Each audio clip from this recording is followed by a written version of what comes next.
Hello everybody. So now in this class we have to start the topic effects of colonialism on crafts and industries. यानी यहाँ पर हम लोग देखना है we have to study here कि crafts पर यानी कि शिल्प कला पर और इंडस्ट्री यानी कि उद्योगों पर इसका क्या प्रभाव पड़ा, किसका, colonialism का.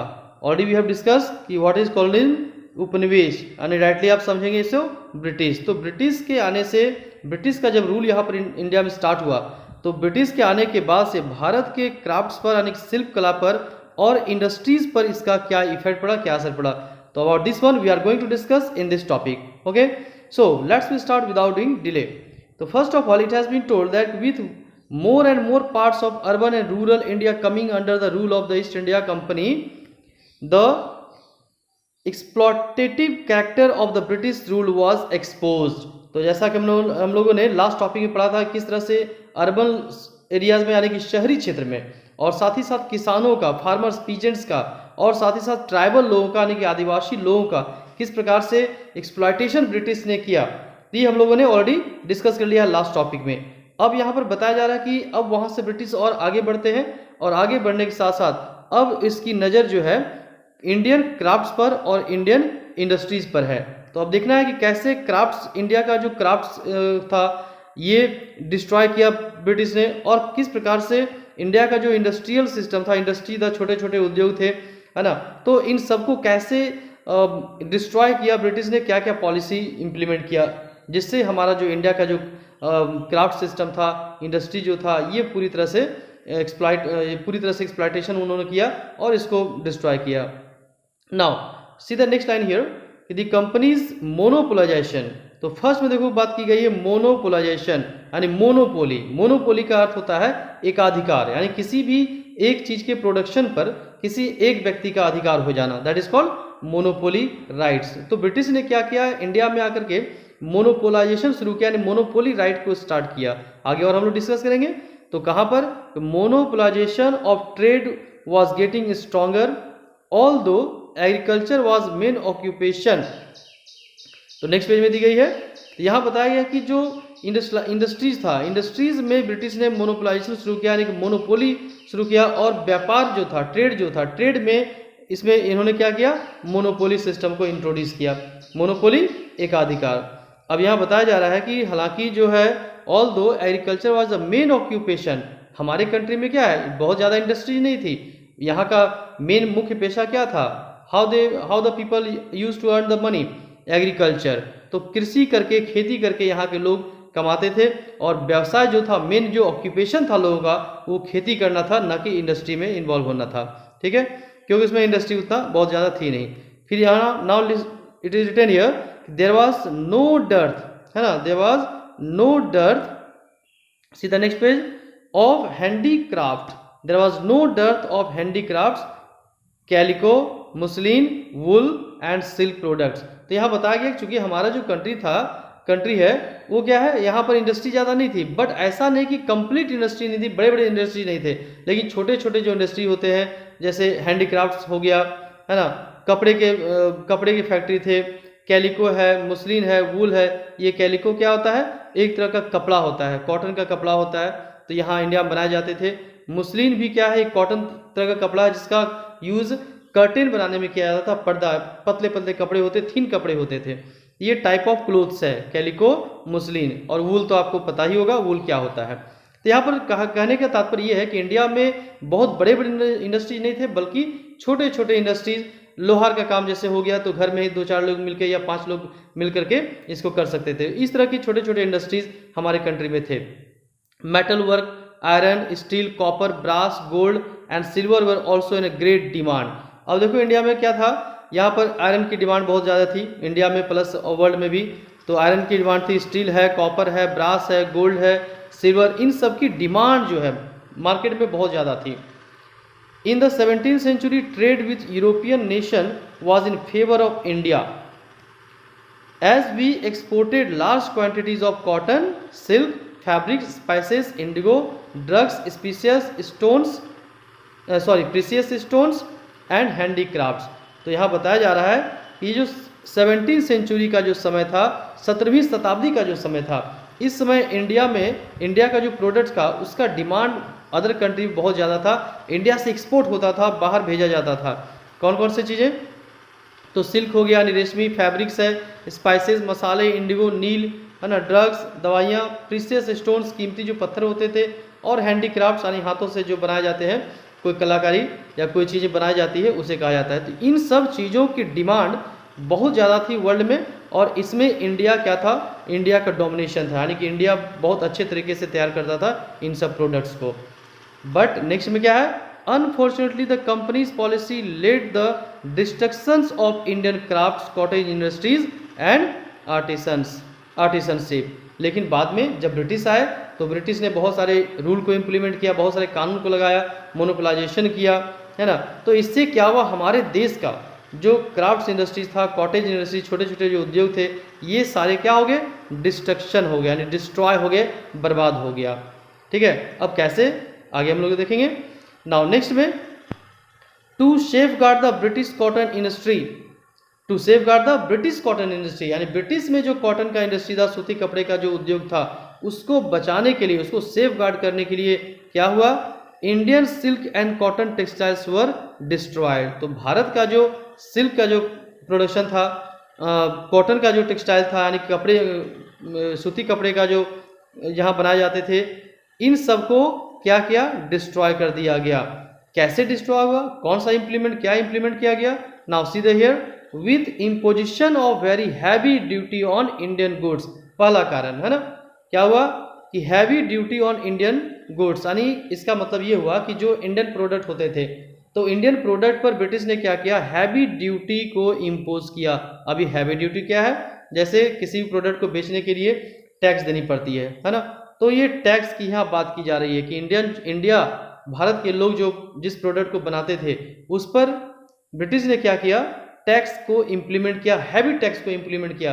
तो इससे हैवी टैक्स इम्प्लीमेंट करने से होगा क्या? सपोज दैट कि आप ये चौक बना रहे हो ना, ये चौक बना रहे हो, ब्रिटिश भी ये चौक बना रही है, तो ब्रिटिश को इसको बनाने में 2 रुपीज़ का एक्सपेंस होता है, आपको भी 2 रुपीज़ का एक्सपेंस हुआ, डजंट मैटर, सेम है। बट इस पर किसी तरह का टैक्स नहीं है जो ब्रिटिश ने बनाया, और आपने जो बनाया है, ये जो चौक बनाया है, इसमें ब्रिटिश ने क्या किया कि इस पर 1 रुपीज़ टैक्स को इम्प्लीमेंट कर दिया। इसका मतलब क्या कि आपको मार्केट में ये, अब इसका टोटल कॉस्ट क्या हो गया? 2 रुपीज़ आपका मैन्युफैक्चरिंग चार्ज लगा बनाने का, और 1 रुपीज़ इस पर टैक्स ऐड हो गया। तो अब इसका टोटल कॉस्ट कितना होगा? 3 रुपीज़। यानी अब आपको मार्केट में यदि बेचेंगे, सेल आउट करेंगे इसे, तो 3 रुपीज़ से ज़्यादा रेट पर बेचेंगे तभी आपको बेनिफिट होगी, अदरवाइज आपको बेनिफिट नहीं होगी। बट इंडिया जो ब्रिटिश ने बनाया चौक, जिसका कॉस्ट क्या हुआ? 2 रुपीज़, अब ये 2 रुपीज़ 50 पैसे में बेच सकती है, 3 रुपये में बेच सकती है। तो ये क्या होगा? चीपर बिकेगा, सस्ते में बिकेगा, तो लोग इसको खरीदेंगे, तो ऑटोमेटिक आपका जो चौक है वो नहीं बिकेगा, और इस तरह से इंडस्ट्री खत्म हो जाएगी आपकी। तो ये हुआ imposition of heavy duty on Indian goods, यानी इंडिया में जो सामान बनते थे उस पर हैवी टैक्स लगा दिया गया। पहला स्टेप लिया इंडियन इंडस्ट्रीज को डिस्ट्रॉय करने के लिए। नेक्स्ट स्टेप क्या उठाया गया? Promotion of British machine made articles at cheaper rates. चूंकि ब्रिटिश में क्या था, ब्रिटेन में इंडस्ट्रियलाइजेशन शुरू हो चुकी थी, इंडस्ट्रीज सेटअप किया गया था, और इंडस्ट्रीज में जो प्रोडक्ट बनाए जाते थे, चाहे वो कपड़ा हो या कुछ भी हो, ये क्या होता था? काफ़ी सस्ते होते थे। अब इंडस्ट्री ब्रिटेन में किसी भी प्रोडक्ट को बना करके फिर उसे इंडिया लाया जाता था, और यहाँ पर वो सस्ते दाम में बेचते थे, जिसके कारण इंडियन जो प्रोडक्ट्स है वे नहीं बिक पाते थे। तो ये सेकेंड स्टेप हुआ इंडियन इंडस्ट्रीज को डिस्ट्रॉय करने का। And next one, decrease in the princely patronage. अब देखो, हमारे आपकी कंपनी कोई चल रही है, आप उतना सक्षम नहीं, आपके पास उतने कोई कैपिटल नहीं है, पूंजी नहीं है, तो आप ये चाहते हैं कि हमें कोई हेल्प करे, है ना। तो यहाँ पर पहले क्या होता था, जो राजा होते थे वो इंडियन लोगों को हेल्प करते थे कि चलो भाई आपके पास ज़्यादा पूंजी नहीं है, पैसे नहीं है, तो मैं आपको ज़मीन दिलाता हूँ फ्री में, आप यहाँ पर इंडस्ट्री सेटअप कीजिए। तो ये वो यानी कि प्रिंसली पैट्रोनेज लोगों को मिलता था। लेकिन बाद में जो डिक्रीज हो गया, कम हो गया, इंडियन लोगों को प्रिंसली पैट्रोनेज नहीं मिलने लगा, प्रिंसली कोई सहायता नहीं मिलने लगा, जिसके कारण भी इंडिया का जो इंडस्ट्री था वो क्या हुआ? डिस्ट्रक्शन की ओर चला गया, बर्बाद हो गया। तो ये 2 और 3, और एक मोनोपोली राइट्स भी इसमें है, हालांकि इसमें लिखा हुआ नहीं है, बट मोनोपोली राइट्स। ये 3 और 4 कॉजेज है जिसके कारण इंडिया का जो इंडस्ट्रीज है वो क्या हुआ? डिस्ट्रक्शन हो गया, डिस्ट्रॉय हो गया। Now see the next one. In the next paragraph what it has been told, कि changes in the British trade policy force the Indian craftsman and artisans to give up their traditional livelihood. तो जब British ने इस तरह का policy को implement किया, इस तरह का नीति को लाया, तो इससे क्या हुआ, इंडिया का जो क्राफ्ट्समैन थे, जो शिल्प कला थे, जो आर्टिसन से कलाकार थे, जो अपना बिजनेस चलाते थे या इंडस्ट्री को सेटअप किया था, छोटे छोटे कॉटेज इंडस्ट्री को जिन्होंने सेटअप किया था, अब इनका जो ट्रेडिशनल लाइवलीहुड था, जो ये पारंपरिक तरीके से जो जीवन यापन कर रहे थे, अपना दाना पानी चला रहे थे, खाना पीना चला रहे थे, ये व्यवसाय इनका क्या हुआ, छूट गया, है ना। No doubt the industrial revolution in Britain and the other European countries was also responsible for the industrialisation of India.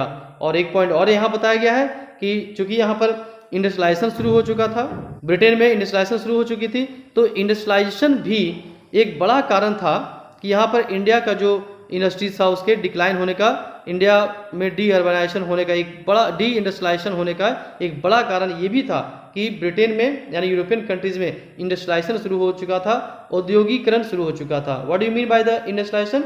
Industrialisation means क्या हुआ कि सेटिंग अप ऑफ इंडस्ट्रीज, यानी इंडस्ट्रीज का सेटअप होना, इंडस्ट्री का आना ही इंडस्ट्रियलाइजेशन कहलाता है। ओके, तो ये कारण था एक।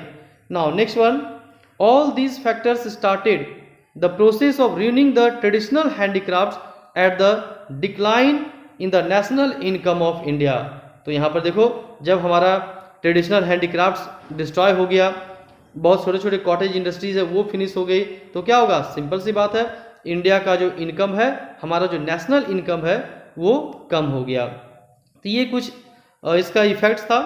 एंड नेक्स्ट टॉपिक हम लोग डिस्कस करेंगे, next topic is the modern industries in India, यानी कि मॉडर्न इंडस्ट्रीज क्या था, इंडिया जब इंडिपेंडेंट हो गया उसके बाद से हमारे कंट्री में इंडस्ट्रीज का क्या पोजीशन है, उद्योगों का क्या कंडीशन था, क्या वैसा ही रहा या फिर कुछ प्रोग्रेस हुई, तो इसके बारे में about this one next topic we have to discuss. And this is the last topic. यहाँ पर देखो, इंडिया में मॉडर्न इंडस्ट्रीज, पहले हम लास्ट टॉपिक हम लोगों ने क्या डिस्कस किया कि जो इंडिया का जो इंडस्ट्री था, छोटे छोटे इंडस्ट्री थे, उसे डिस्ट्रॉय कर दिया गया। तो क्या यही कंडीशन आगे भी रही, इसे हमने देखना है। तो वैसी बात नहीं है। About this one we have to discuss in this topic कि व्हाट हैपेंड आफ्टर इंडिपेंडेंस और on later in modern period. So see the first line here कि the impact of our national movement for freedom and international developments open the gates of the modern industries in India. अब यहाँ देखो, भारत में national movement चला, राष्ट्रीय आंदोलन चले, तो इसका प्रभाव प्लस अंतर्राष्ट्रीय स्तर पर बहुत सारी चीज़ों में डेवलपमेंट आया, बहुत सारे विकास हुए, बहुत सारे कंट्रीज इंडिपेंडेंट हुए, बहुत सारे कंट्रीज में इंडस्ट्रियलाइजेशन शुरू हुआ। तो इंटरनेशनल डेवलपमेंट जो हुआ, यानी अंतर्राष्ट्रीय स्तर पर जो सभी कंट्री में जो डेवलपमेंट हुआ, विकास हुआ, इसने भारत में मॉडर्न इंडस्ट्रीज़ का रास्ता, यानी कि आधुनिक जो उद्योगों की स्थापना होती है, मॉडर्न इंडस्ट्रीज को सेटअप किया जाता है, इसका रास्ता खोल दिया। यहाँ कहने मतलब ये है कि नेशनल मूवमेंट के साथ साथ हमारे कंट्री में इंडस्ट्रीज का भी सेटअप होना स्टार्ट हो गया। फॉर एग्जांपल, जैसे यहाँ पर एग्जांपल दी गई है कि T became the biggest plantation industries इन आसाम, यानी आसाम में क्या हुआ, सबसे बड़ा इंडस्ट्री क्या, कौन सा सबसे बड़ी कंपनी उभर के सामने आई, तो टी प्लांटेशन, यानी चाय की खेती जो होती है, in Assam, Bengal and South India. तो 3 प्लेसेस में, 3 जगहों में, भारत के 3 हिस्से में टी प्लांटेशन का काम शुरू हुआ, आसाम में, बंगाल में और साउथ इंडिया में। So much so that Indian tea top the world market and England become the biggest buyer. और इतना ही नहीं, केवल स्टार्ट ही नहीं हुई, बल्कि इंडिया का जो टी है ये सबसे वर्ल्ड में पूरे फर्स्ट रैंक पर आता था, और वर्ल्ड में क्या है, टॉप पोजीशन पर पहुंच गया। और सबसे ज़्यादा जो इंडियन टी खरीदने वाला कंट्री बना, वो कौन बना, खुद ब्रिटेन बना। यानी सबसे ज़्यादा इंडियन टी को खरीदने वाला देश कौन हुआ, who became, England became the biggest buyer of Indian tea. The other plantation industries were coffee. इसके साथ साथ जो दूसरे प्लांटेशन इंडस्ट्री से सेटअप किया गया वो क्या था, कॉफ़ी की फैक्ट्री हो गई, यानी कॉफ़ी खेती होती है तो कॉफ़ी वहाँ से लाना है और प्लांट से और उसकी इंडस्ट्री से में प्रोसेस में देना है, ठीक है। तो कॉफ़ी है, सिनकोना है, रबर है, ये सब इंडस्ट्रीज ग्रो हुए, प्लांटेशन स्टार्ट हुआ, और इससे रिलेटेड जो फैक्ट्रीज होती है, इंडस्ट्रीज होती है, that factories were set up. Now next one, it has been told कि industries like cotton, jute, iron and steel developed at a fast rate.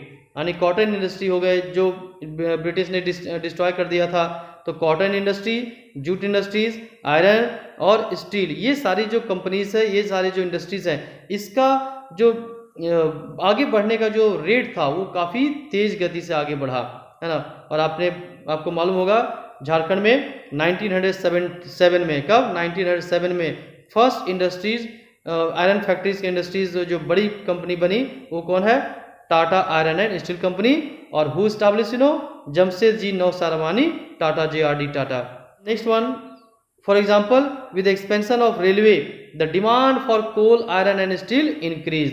तो जब भारत में रेलवे की शुरुआत हुई, तो यहाँ पर जब रेलवे की स्टार्टिंग हुई, रेलवे की शुरुआत हुई, तो कौन से प्रोडक्ट की डिमांड बढ़ेगी?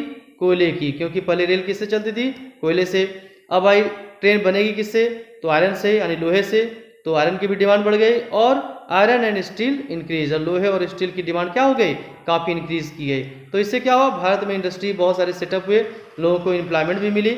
तो it was because of far sightedness and determination of Jamsetji Tata that world class famous company like Tata iron and steel company came up. और इसमें सबसे बड़ा जो कंट्रीब्यूशन रहा वो किनका था? जमशेदजी टाटा, जिन्होंने 1907 में Tata iron and steel company की स्थापना की। Now next one, with the passage of time cement, chemical, sugar industries also developed. तो जैसे जैसे समय बीता गया वैसे समय के साथ साथ अदर इंडस्ट्रीज भी सेटअप हुए, जैसे सीमेंट है, केमिकल है ना, इन सारे चीज़ों की इस्टेब्लिशमेंट हुई। But we had to import machinery from abroad. लेकिन अभी भी क्या है, और उस समय भी क्या है, मशीन को हम लोग विदेशों से ही खरीदते थे। इंडस्ट्री सेटअप करना है तो मशीन विदेश से आती थी।